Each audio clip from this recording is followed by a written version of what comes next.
Welcome to this week's Money Metals podcast, helping gold and silver investors during these turbulent times. Now, here's this week's market wrap with commentary and analysis from the low-cost precious metals dealer voted best in the U.S., Money Metals Exchange. Welcome to this week's Market Wrap podcast. I'm Mike Gleason. The gold market tested a key level this week. On Wednesday, prices rallied up to $1,800 an ounce. The following day, sellers came in to prevent gold from breaking out. As of this Friday recording, the monetary metal trades at $1,782 an ounce and is unchanged now for the week. Turning to the white metals, silver shows a very slight weekly gain of 0.2% to come in at $26.18 an ounce. Platinum is up 1.8% since last Friday's close to trade at $1,247. And finally, palladium is powering higher by 2.6% this week to command a lofty $2,889 per ounce. As for the stock market, it was riding high until midday Thursday when tax hike fears triggered a rare sell-off. President Joe Biden indicated he wants to raise the capital gains tax to a nominal rate of 39.6%. That would be combined with a surtax on investment income to produce an effective rate of 43.4% on some taxpayers.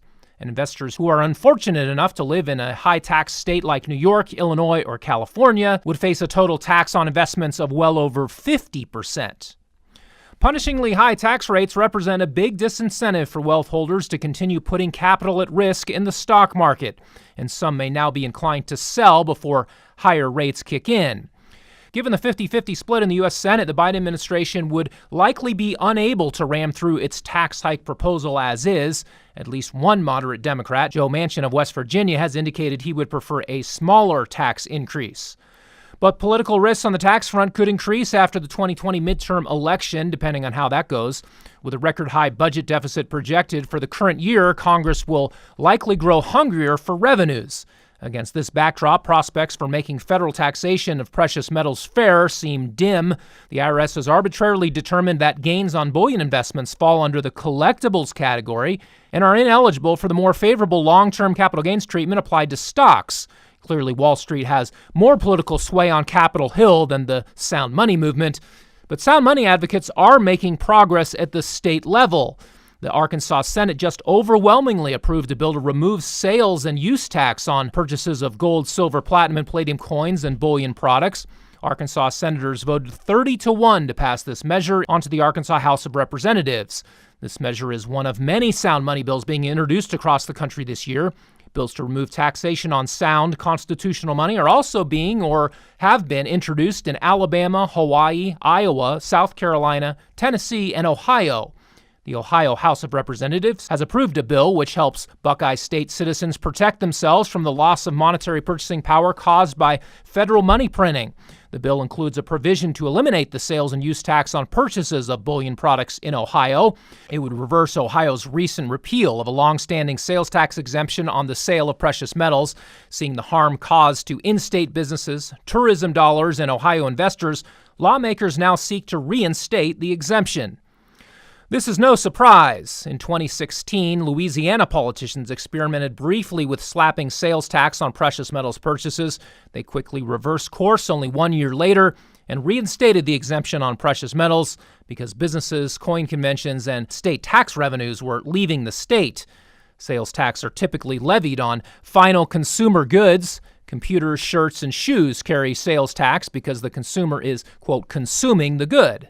Gold and silver are held as a form of savings and investment. Many who buy precious metals do so in small increments as a way of holding some wealth outside the financial system and protecting it from inflation. For the same reasons, gold and silver are also held by billionaires and large institutions. Even those among the wealthy who aren't gold bugs at heart see the wisdom of including tangible assets in their portfolios. Businessman Kevin O'Leary of Shark Tank fame is known for investing in up-and-coming enterprises, but he revealed in a recent interview with Stansberry Research that he also owns gold. The long-term continuity of gold as a hedge against inflation is undeniable. There is no question that other trends have come and gone, but gold has been a constant since the times of the Romans when they were mining it on the island of Cyprus. Those mines still exist. And so, at the end of the day, you have to hand it to gold for being a long-term glean of value.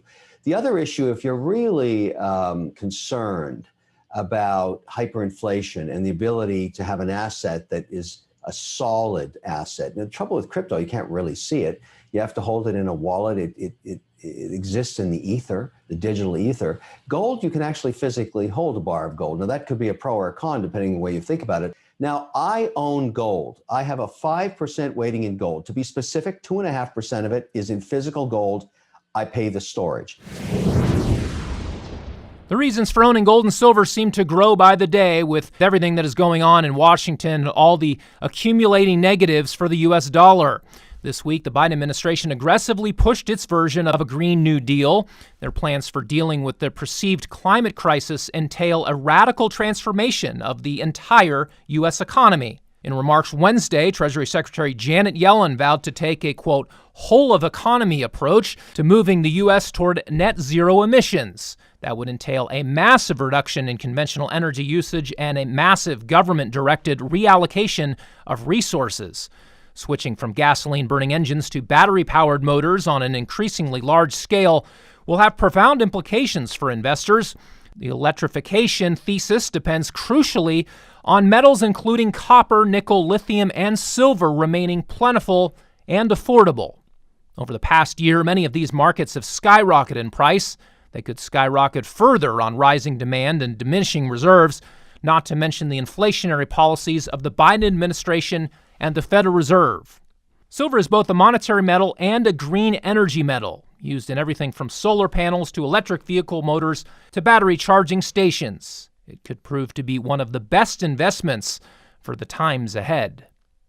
Well, that will do it for this week. Be sure to check back next Friday for our next weekly Market Wrap podcast.